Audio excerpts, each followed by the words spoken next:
triple threat. True story, I was out in the garden having dinner and all these little...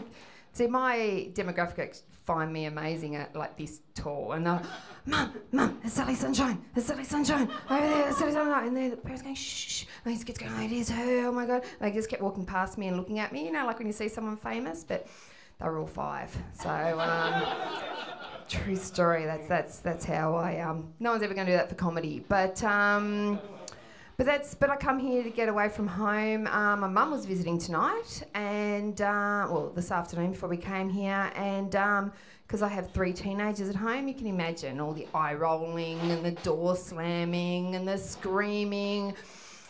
And I start to wonder why I ever invite my mum over.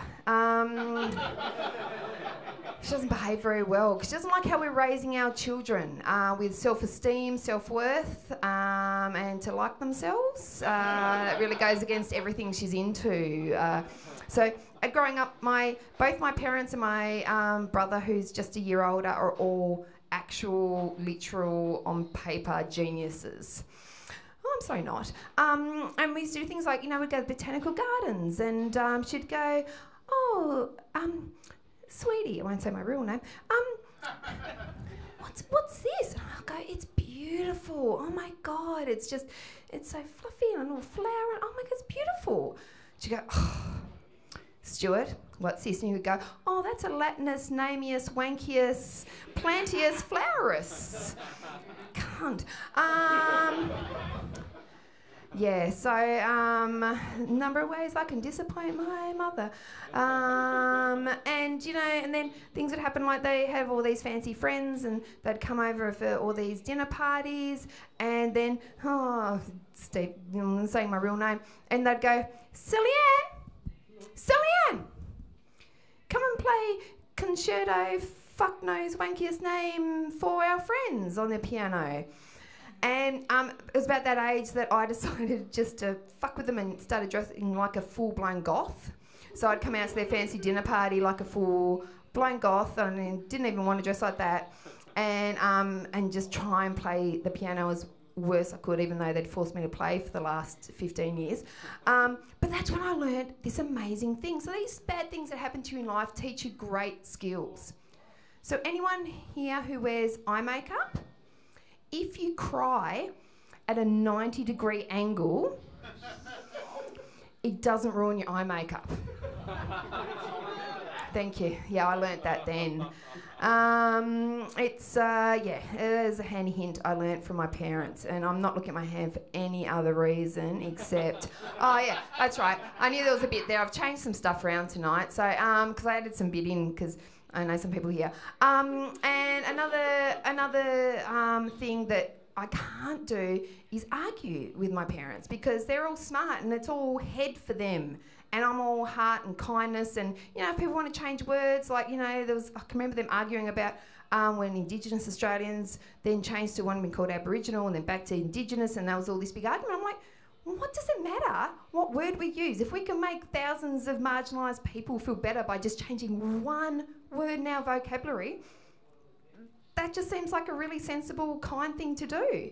And they didn't want to hear that. And I have a child who has a lot of disabilities, and this is for you. They have proportional dwarfism, which used to be called a midget. Now, you have all ruined that word. Well, maybe not all of you, but you've definitely ruined it. I've heard you using that. And now it just means something you can throw. So we can't use that word anymore. So that's the thing. Words get ruined over time. But medically, yes, it is the right term to use. It's just like they have an intellectual impairment. So us as a family, we hate people using the word retard. The R word, it's a horrible word because people always use it to mean incapable, stupid. Oh my God, such an R word. I can't do this thing. I can't change this tyre. Oh my God, I went and saw this movie. It was so retarded. Stupid and incapable, it shouldn't be used as that because my child, when they were born, they couldn't talk. And they kept that shit up for 10 years. They're an overachiever.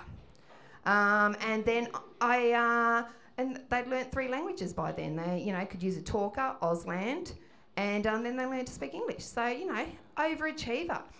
And I said to them, sweetie, if I can ask people to use a different word, what should I use? Now, when I started doing this bit, which it's a very long set, and they helped me write the set that's all about them. Originally, when I wrote it, they used to say Trump. Sorry, there's some Americans in the audience, and you're not going to get this. But I said I was going to do that bit a few weeks ago, and I asked them, what should I tell people to use instead of the R word? And they changed it to Louise Elliott, which I was pretty impressed with. If someone says who, she's just full of hate in her heart. Anyway, so many years ago, I got married in Melbourne. I had 2 kids, and I decided to leave him because he was horrible and come back to Tassie. Now, when you come back to Tassie with 2 small children, rumours start to swirl, and everyone's like, oh my God, McShane's daughter, she's back. Oh my God, she's back, and she's living in Moraine, and oh my God, what happened? And of course, everyone assumes when you end up in housing, running back from your partner, it's domestic violence or something, you know, because everyone's so small-minded. But actually, the cunt was Spanish. It was international violence, you know. Open your minds, people. Things are bigger than just here in Tassie. And I ended up living in Moraine. And for some people who don't know Moraine, so every single street there is named after famous explorers. So there's Dampier Street, which is Dutch explorer of the Antarctic. There's and then the one that runs straight through is Bligh Street. Captain Bligh, everyone knows him. Now, whichever city planner thought it'd be a good idea to name every single street in the Housing Commission area after guys that fuck off for years at a time. I'd like to tell them it kind of caught on.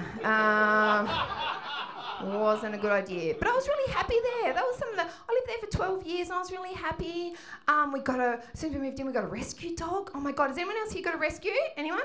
Go woo, because I can't see anyone. Woo, yeah, there's something. Yeah, didn't you get one just to feel better than everyone else? Because then you can go, oh my God, I've got a rescue, and everyone just thinks you're amazing. But then I start thinking my kids are actually rescue, and you just end up in housing. It doesn't sort of work out the same, but no, that's too far. Okay, well, dogs. Woo! Fuck those kids. No. But my neighbours were amazing. So I learnt that the neighbours on the left-hand side, I could tell how they were feeling by their playlist. So they'd start off, it was just the radio, they're having a great day. If they're playing Cat Stevens, they'd broken up with their missus. And if they started playing Rammstein, kids just lock all the doors, put the blinds down. That's fine. The other side, they were so helpful. Oh my God, they really helped me raise my children right.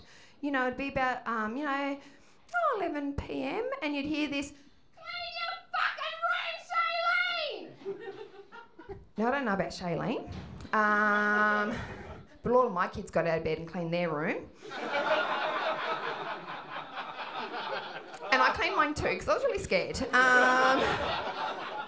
She might have come over. But my house was just up the road from Eastlands, and if you put Eastlands into your phone, it actually autocorrects to Wastelands. So you can try it.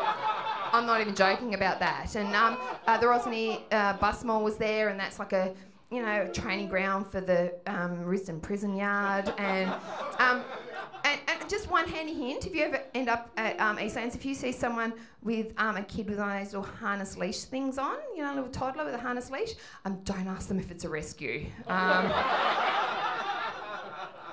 They don't like that. So yeah, I have a partner now. We're a blended family. I don't live in Moraine anymore, and he's amazing. He's an amazing guy, and he knows me so well. Like, one of the first things he did that made me know he was the one was he gave me 2 presents for my birthday. Now, they might not mean much to everyone, but anyone else who knows that Jesus is a complete cunt, because he steals my thunder every fucking year on my birthday, will know why that's so special. Now, only did he... so what he gave me for my birthday is I got laid that first time. And I got a UTI. Then I got a bonus present of antibiotics. But he's a tradie, and he just knows me so well.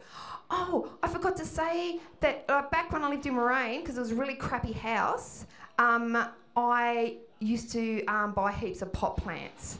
So the one hobby just to make the house really lovely was I bought heaps of pot plants, so many pot plants. Like there was a fair few in there, because I figured out that if you combine pot plants with crying at a 90-degree angle, they thrive off self-loathing and depression. It's amazing. And this is why they made me think of it, because my partner would say, Dal.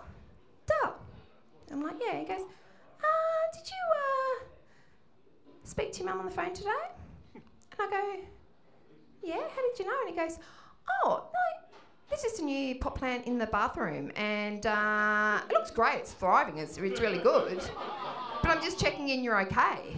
And then he'd come home from work and he'd go, Dal.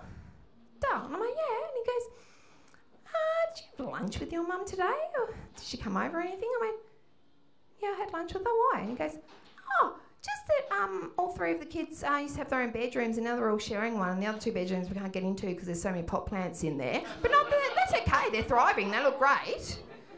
But just checking in you're okay. Like, he knows me really well. Yeah, and so between us, you know, we've got a few kids, and oh no, I'm looking at him because I was going over there, but then I'm going to go here. I changed this set around so many times I was out there. You know, we raise our children really differently to my parents, and he's already a great parent, and because his parents are amazing. And but I made a conscious decision to do things differently to my parents, and I am raising my kids with self-esteem and self-worth, and I'm always there. I'm at every excursion, and you know, athletics carnivals, and I've always been there. And it was funny because one of my kids, they decided to come out, but they didn't have to come out. They just said, Mum, I'm changing my name to Wilson and my pronouns are they, them. And I'm like, awesome, yep, easy.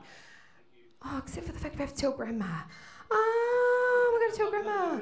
And it was funny when I did tell my mum, it was fine. They didn't have a trouble with the gender, but they just had a trouble with using they and them as a singular. That's what they wanted to argue with me, because they're geniuses, and they're like, that's the bit they wanted to argue about. Even though they seem to be totally fine with using they and them as racial slurs. They're fine with that, but yeah, they keep doing that. But I'm there for my kids. I'm there all the time. But now they're in high school. It's a lot harder. You know, one of them is in high school, and you can't go to excursions and, you know, that's like carnivals. So what I did is I 21 Jump Street that shit, and I enrolled, and I went to I'm in 3 plays, and I'm in the musical. None of them were, but I was, and it was awesome. And then another one of my kids got their first job, and I was their first 11 customers. I only sent the nuggets back once. It was cool. And ever since they were little, I always co-slept, which, you know, my family didn't understand, but my nan, she's a wise woman, and she said, look, as long as they're, you know, still not co-sleeping when they're at uni. And I'm like, oh, my kids are dumb fucks, they're not going to uni. And then I went, no, that's my parents talking. They're artistic. You know, the co-sleeping did get a bit weird when my eldest lost their virginity, though, but I held his hand, and, you know, while he sobbed, it was fine. Yeah, that's, I didn't work on that bit. Where I was going from there? Oh, that's right. Yeah, so my partner and I, we have a litter now. We have enough. You know, blended family, 5 between us, and I was like, I'm getting spayed. I don't want any more. But when I was speaking to the doctor, she was going, but what if you change your mind? And I'm like, oh, no, I will not change my mind. Just make me barren. And she's like, but what about your partner? Does he feel the same way? So I sent a text. I went, Duh, if I was pregnant now, what would you say? And I just held the phone up to this doctor, and she went, okay, because it just said kill it on there. Thanks, everyone.